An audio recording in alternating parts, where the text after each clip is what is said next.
Hi, and welcome back to the HSP Connection with me, Philippa Robinson. And me, Robbie Lee. This is where we share our stories, insights, and strategies to help fellow highly sensitive people navigate their own path to living a fulfilling and meaningful life. We are on a mission to reclaim the word sensitive and help the world see the strength in sensitivity. So, Robbie, what are we talking about today? Well, Philippa, today we're talking about healing, all things healing. So we're kicking off a new season. So we're going to have several episodes related to the overarching topic of healing. Yep. So today we thought we'd give a little intro to those, also talk about some of the modalities we have tried. And maybe where we start is by asking, what do we mean by healing? What do we mean when we say that? Well, it's really interesting, isn't it? Because I talk about having been on a healing journey. Yeah. And I know, I'm not alone. A lot of people talk about that. Would you talk about that? That you're 100%. Okay. Yes, I'm on a healing, have been and still am on a healing journey. It's really interesting because I think until 2017, when everything started cracking open for me, I wouldn't really have understood what I now mean by that. It's not the world that I spent time in. I don't have any friends that work in the same area that I do. I would not have understood what that meant other than to cut yourself and it heals, or you break a bone and it heals. I mean, I would just not have understood what that meant. So it's really quite interesting that now I have a whole language around something that just 7 years ago, wow, it is 7 years. 7 years ago, I would have known nothing about. Mm-hmm. And I think what happened for me, where I came to the word heal, was, it's well documented. I've talked about it a lot. I lost a lot of sight in my eye. That led me to a massive unraveling / breakdown / burnout / everything. Yeah. And I went to a therapist. That's how I decided to deal with what was happening to me then, because I just knew I had to do something. I didn't know what. I knew that I'd been living with something for too long. And I also knew that if I didn't try something, I think my life was going to get even more grim than it was. So I decided therapy was where I was going to start. This is where now what I would call my healing journey started. I found a therapist, and she got me to agree to go to 6 sessions. I literally thought it would be fine after 6 sessions. Like Brene Brown going in saying, okay, I want to do this. And after 10 sessions, we're done or whatever. Exactly. Yeah, you're like, great, done after 6. Fantastic. Exactly. And then she got me to commit to 6 months. And 3 years later, I left. Now, I'm not saying everybody ends up in therapy for 3 years. But what I learned during therapy is that my childhood had affected me a lot more than I had wanted to even consider, let alone accept. And, the conditioning in me was very strong, and it was driving a lot of my behavior, my patterns, just the way I was in the world. So not only did I learn that is what was happening in me as an adult, age 47, I also learned that I could heal it or heal from it. And that's where the word healing came in for me originally. It was about healing those invisible wounds, yes, from my childhood. So that's kind of where it started for me. Mm-hmm. Oh, that's lovely. It started there for me too. Okay. But a lot younger. That part of my journey started in my 20s, I would say. Okay. Because things started when I first entered the work world for the first time, I think that added stress, well, it started showing up in college a little bit, but for sure in the work world, that added stress started bringing stuff up from my childhood up into my awareness. And I started with a therapist as well. Okay. And then we're gonna spend a whole episode talking about my healing journey. But so I won't go into a bunch of it now, but it did start there for me. And it's taken a lot of twists and turns. And my most recent focus has been on my physical healing. Yeah. So healing for me, I think, is multifaceted. What were you going to say? I was going to say, when you say physical healing, yeah, we're not talking like cuts like a miracle and bruises and broken arms, are we? No, it's about but I'm glad when I talk about physical, like wellness in my body, and I had a migraine for a year. So we're talking about wellness in my body and how I navigate that and my energy and all of that. Yeah. Thank you. I didn't want to spoil too much about what you're going to say, but I just thought we needed to clarify that. I'm glad you clarified. Yes. Yeah.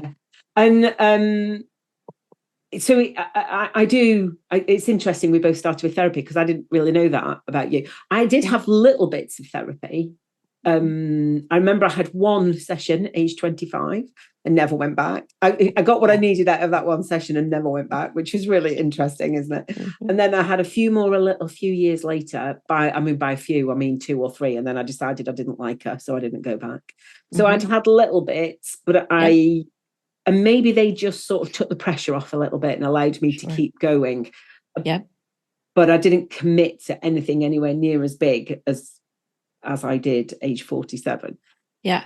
That kind of makes sense, actually, because as I've been kind of looking back in anticipation of the conversation you and I are going to have about my journey, but I've been thinking about, I've tried a lot of different things. They came at different times. Some of them I dabbled in, like you were talking about. Some I did for a little bit.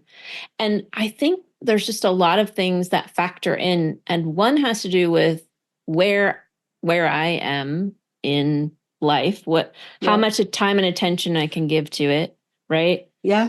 But then also it is about, I really am realizing the practitioner of whatever form of modality that we're talking about, it really makes a difference for me, because I've had several therapists, and some, I did specific work with. Some I was just like, that's terrible, I'm never going back. So, and then, the last therapist I have, I was just like, oh, yes, like I finally found my person. It was kind of like that. So it's, I think also because as highly sensitive people, we pick up on the energy of everything. Yeah. I think sometimes it's a combo of the modality and who is delivering it to us, Totally agree about the person. Like I said, I tried a couple of therapists before and hadn't stuck with them for various reasons. I didn't particularly like them. I mean, I didn't like the therapist I stayed with for 3 years. Like she wasn't warm and cuddly, or I didn't particularly like her, but something made me stay. Mm-hmm. I knew that she was going to help me. Yeah. Or I was going, I think more importantly, I knew I was going to let her help me. Yeah. I mean, I didn't like open my heart and go, come on in. It was very much kicking and screaming, hence the only 6 weeks at the beginning.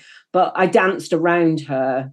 Mm-hmm. Didn't really do any serious work for a good 6 months before I took that leap and went, okay, let's do this. So I did do therapy for 3 years, as I have said, and my kids were still quite young then. They were 7 and 9, I think. So, and I had a job. So we went very slowly because I wasn't ready for my life to implode around me. So we had to go quite slowly. Right. And there wasn't much time left over for anything else. So for me, it was really pretty much just therapy for 3 years. And it was when I left therapy, which coincided with me leaving my then job, having a breakdown, and us all going into lockdown because of the COVID pandemic. That's when lots of other things started coming in for me. Yeah. What about you? How did it sort of, just a little bit of how it went? I think for me, like I said, kicked off in my 20s with therapy, and I was kind of in and out with that and different therapists and trying different things. Some was helpful and some wasn't. And I would say maybe even hurtful. Some of because, yeah, and I won't get into all of that. But then throughout the years I started, because I feel like I've been searching for as many of us do, right? For wholeness, healing, wellness. I don't know that I always had a label for it. It was just like there's something I'm searching for. And so I tried different things. Like trying to think of what my first thing after therapy was. It wasn't until my 30s. I know that for sure. And I'm thinking craniosacral therapy was my next thing. I think that's true. I'm trying to, sometimes it's hard for me to remember. Yeah.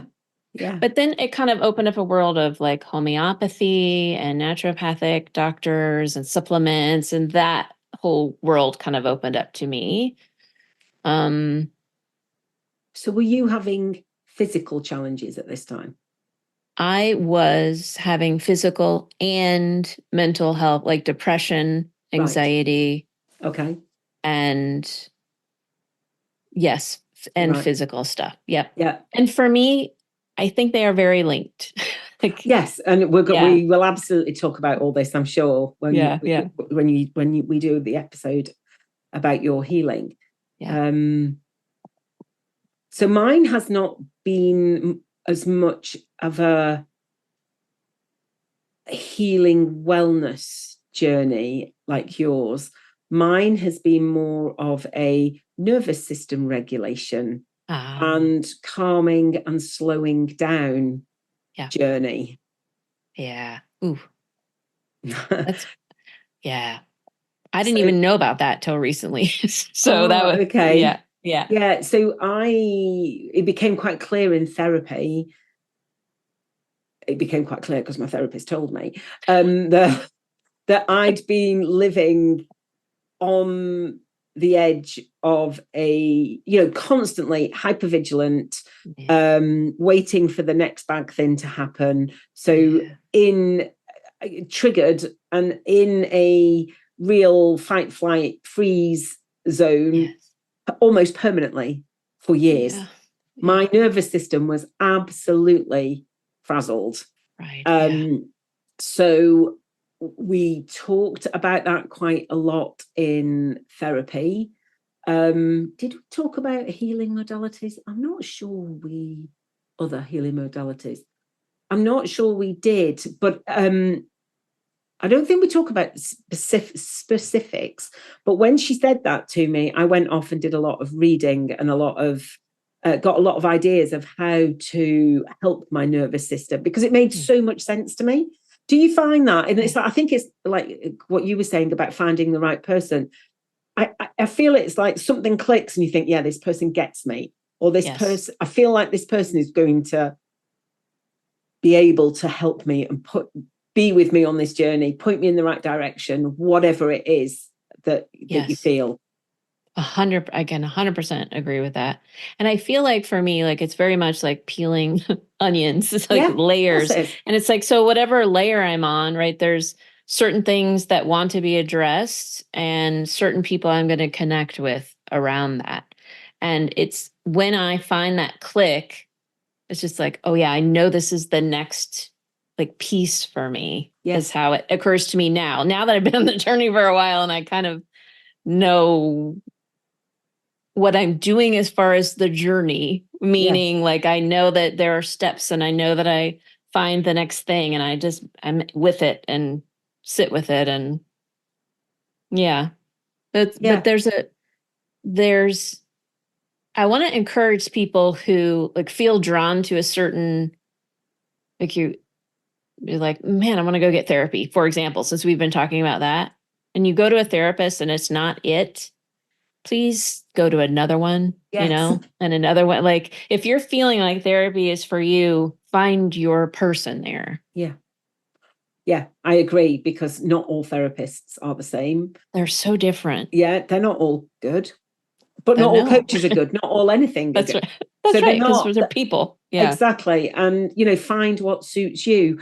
I always say, I think when it comes to talking therapy, I always feel that it's the connection you have with the person that matters. And that might be a therapist, it might be a coach, it might be a healer of some other description, but it's the connection that you're going to have. And I know we've already talked about that, but I do think with talking therapy, there is now I'm not knocking therapists. I part qualified as part trained as a therapist. I am absolutely not knocking therapists at all, but I don't think therapy always has to be the answer. So there are lots of other people that you can talk to if you feel that talking is going to be your thing. And equally, talking therapy does not work for everybody. In fact, there are some people it just does not work for at all. Hi, if you're enjoying listening to this podcast, have you thought about joining our HSP Connection community for more connection with other HSPs? Because really, us HSPs thrive in the community of others. Absolutely. And Philippa and I have created this space on an online platform where we can connect with each other deeply. We're going to have these awesome conversations, and we would love to get to know you over there in that space. We would. So if you're interested and want to join straight away, there's a link in the show notes. And if you'd like to have a chat with either of us beforehand, please reach out. Now, back to the episode. So when we are talking about other modalities, that's kind of what we're talking about. Talking therapy is one. And that was our route in, but for both of us, that was our route in. But there are so many other modalities that can help you. And a word that you might hear a lot now is the word somatic. Yes. Which I used to think when I was in therapy, what is that? It's a bit, I don't know, a bit new age for me or whatever. I don't know. Now I think somatic therapy, brilliant, bring it on. Because so somatic, I think soma is, I don't know what language it is, but it means body. And I think that's right. And if I've butchered that, I am sorry. But somatic healing is all about in your body, what's going on in your body, how to get into your body. And when we say get into your body, that a lot of us live in our heads. Yes. Modern societies, a lot of them tell us that intellect, intelligence, all those head things are what is important. And we kind of forget that we've got a body that is, I say, more intelligent than what's going on in the body, in the head. But even if you don't think it's more intelligent, it's equally as intelligent as what's going in the head. And we kind of need them both, but we sort of ignore what's going on in our body. And I just think somatic modalities are the bomb now. Yeah. Yes to everything you're saying. Somatic healing, somatic modalities were very new discovery for me, like within the last few years. And so important to where I am right now. And it's one of the guests we have, we're talking specifically about somatic healing. So super excited about that.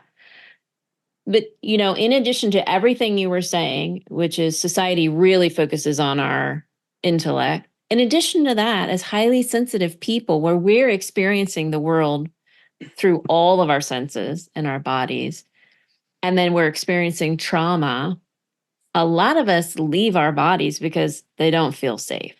Yeah. Right. So it's very easy, like for me to go into my imagination, for me to go into my intellect. It's easy for me to live in those spaces. And somatic healing is about it's reconnecting everything again, head and body, like you were saying. And I have found for me, I can't completely heal my body if I'm not in it. Like I just, like that just doesn't work for me. So, learning how to do all of that, it's big. It is big For me. It's big for me. It was very big for me as well. I mean, I dissociated all the time because it was much safer to not be in my body. I used to refer to my body as it. It was like it was like it wasn't part of me. I was something different. Yeah. And very much part of my healing has been coming back into my body and claiming it again and now looking after it in a way that I've never looked after it before. I started with yoga. Now, I'd done yoga before, but that was more performative and more because I thought that's what I should do, and more because I was constantly on this, what can I do to lose weight? And I would do anything. So, or I'd have a go at anything. And, but this time, when I started yoga in the beginning of 2020, I was doing it to go to be side by side with the end of my therapy and to help me get in my body. So it was about the breathing. It was about feeling my body, being in my body, not pushing it for the sake of pushing it, not holding a pose for as long as I could, just so that I could say I could hold it longer. It wasn't about that. It was much more about sensing what was happening in my body. And it really helped me get a much better relationship with my body. That's beautiful. Yeah. I did some restorative yoga, and I remember being in the class and just crying. And I was like, oh gosh, I don't know these people. There was that. But thankfully, like the class was kind of set up for that. So the lights were dim and we were all very spread out. And so it was like we could all have our own little moments.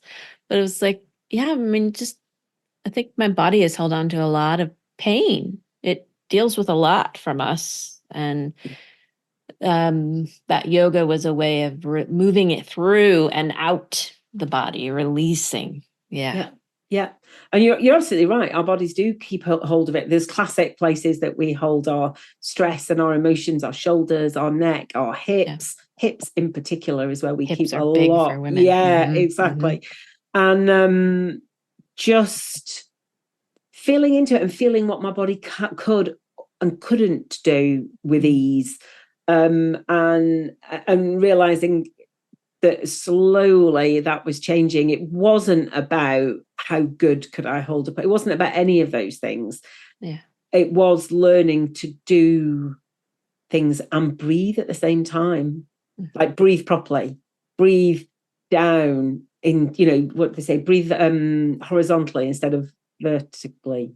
Is that the right way? Anyway, breathe down into your body, not just keep in your chest. Because a lot of us who have experienced, a lot of people, full stop, if we're stressed and if we've experienced trauma, a lot of us will be breathing from our chest, shallowly breathing in our chest. And that is just not enough to get enough oxygen into our body for our bodies to work well.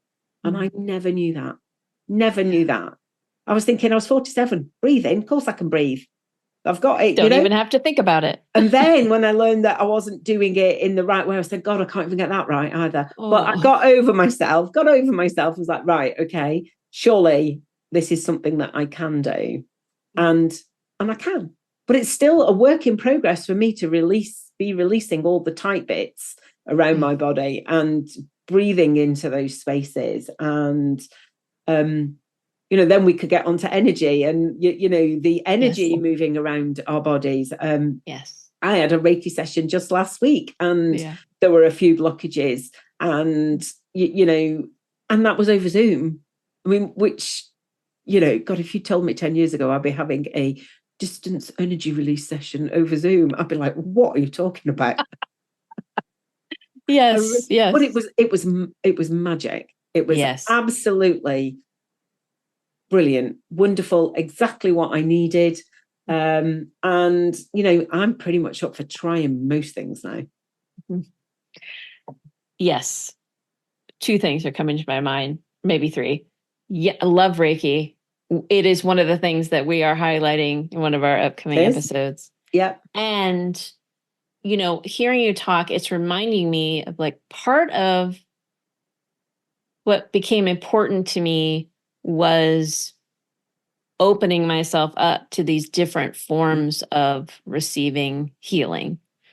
Because growing up, there was a certain belief system and a structure, and we would go to Western doctors, and I'm not here to say anything against Western medicine, except to say that for me, my experience was a lot of dismissal of what I was saying, and I just didn't receive a lot of help for my symptoms. I received a lot of dismissiveness. And that was hard, then it's just compounding things. I've also received phenomenal help from Western medicine. I do want to say that right here.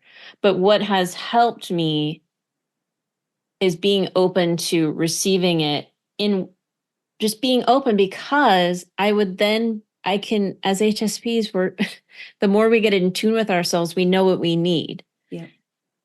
If we're open to it, right? And like you said, a decade ago, you would have been like, what is this Reiki nonsense? What? Yeah. Over Zoom? Are you kidding me right now? Right. Exactly. Yeah. I mean, you are absolutely right in what you say. And I just kind of a bit thrown, really, because it's just so interesting thinking back to what it would have been like 10 years ago, and now what one is open to. Right. And I'm not knocking Western medicine either. There's a place for it, of course there is, but also I personally don't have an over dependence on it. I would much prefer to see if I can find a way of my body healing itself. I'm currently working with a homeopath, and that's really quite fascinating to see what's happening as a result of that work. And we've got a lady who's going to come on and talk about breath work. She's also a functional medicine practitioner, and I think she's definitely a plant medicine, I don't know whether there's a difference, practitioner. And we might ask her to talk about that as well. But there are so many different things that we can try. And I totally want to acknowledge that all these things have to be paid for, because none of them are available on any healthcare plan or the NHS. So we would, it's a privilege, I get that, for me to be able to afford to try some of these things. And I've had some really amazing results and experiences. I'm kind of open to try most things these days. And I mean, what a shift, right? Yeah. From your own journey. Yeah. And I'm glad you brought up the financial part. It's definitely something I was thinking of, because in looking back at my own journey, I would say 15 to 20 years ago, maybe not. Yeah, 15, 20 years ago, I started dabbling in a bunch of different things. And I had access to lots of resources with Reiki and homeopathy and craniosacral work. Like, I was in a really lovely community and was getting a lot, like, I felt really helped in my whole system. And then we moved across the country, and I haven't found all of my practitioners again. Yeah. And, financial situations change and like all of that. So for me, healing has absolutely not been a straight line, just a straight line up. It is much more of a spiral. It's much more of an onion. It's putting things down and picking them up again and go, okay, let's do this one again. And I mean, and I think I want to talk about that because I just want to encourage people who are on their own journeys to let it be what it is. Because I know for me, adding the mind chatter of I'm not doing something well enough or right, it doesn't help with the healing. It just doesn't. And so allowing ourselves just to be with what is, knowing we're doing our best. And I know it felt important to say that piece of it somehow. Yeah. Yes, thank you. I thank you for mentioning that. And also, there are ways to heal that don't cost any money. Cost money. That's right. So, journaling really helps. Yes. You can find lots of meditation. You can find videos for breathing techniques on YouTube. For me, very much part of my healing journey has been doing my cold water swimming. Yeah. That's really helped me because when the water is so cold, you've got to be in your body. You've got to be able to breathe. You've got to be able to keep your breath regular. And, you've got to be able to feel what's going on in your body and know when you get out. Now, yes, okay, I've got to have a bit of kit to keep me warm, but it's not. And once I've bought it, I can use it over and over and over again. And I don't have to pay where I go swimming. So, that's not mega expensive for me to do that. So there are lots of things, and there have been great chunks of time over the last 7 years where all I've been doing on my healing journey has been maybe some journaling, maybe listening, maybe doing some meditation, maybe doing a visualization, maybe doing some things that I've picked up from somewhere, either a podcast or a video on YouTube, and just doing those. But for me, once I started, I've never really stopped. That's amazing. Because it's like you say, it's an onion, isn't it? I've always been working on something, I think. Yeah. Oh yeah. Same. Yeah.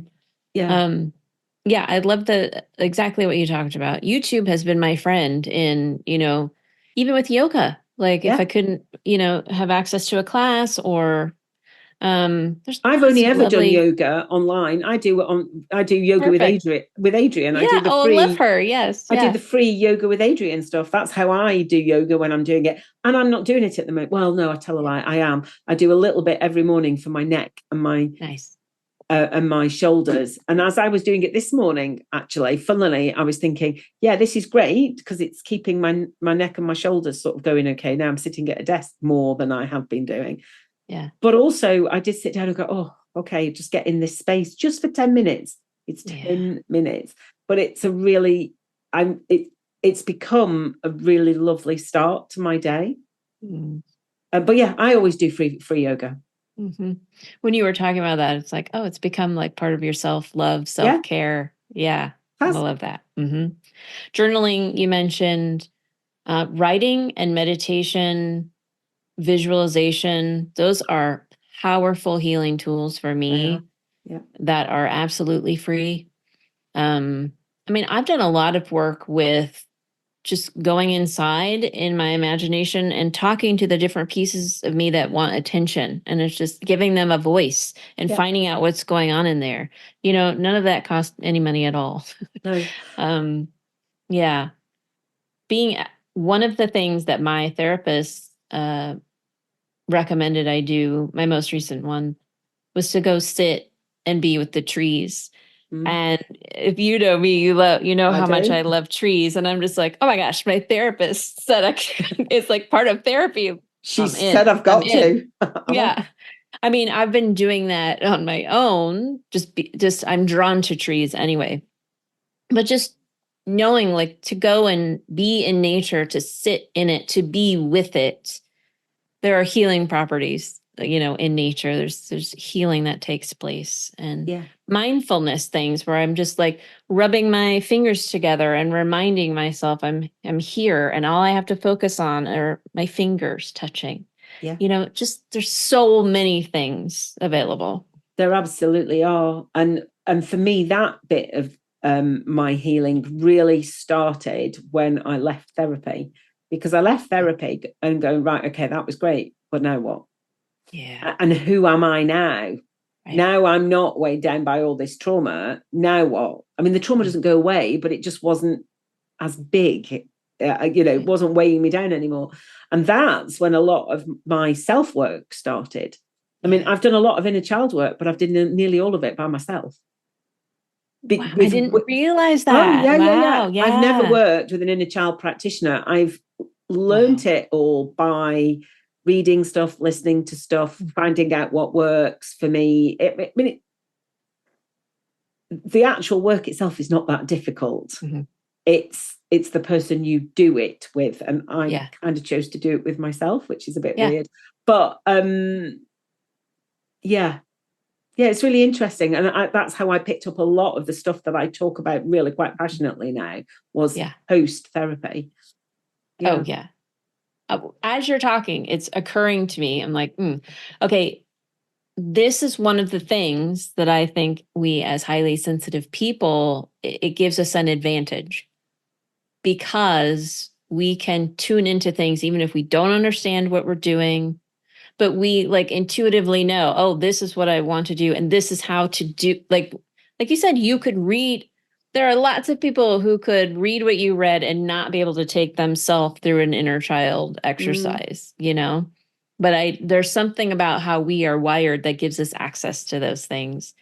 And the research has shown that although we are, like, trauma affects us more deeply, all of these healing things also have a bigger effect on us than Joe Schmo out in the world. So that's the good news. Like, we get great benefit from these healing modalities. Like, it impacts us really well. Yeah, it does. And that's certainly been my experience.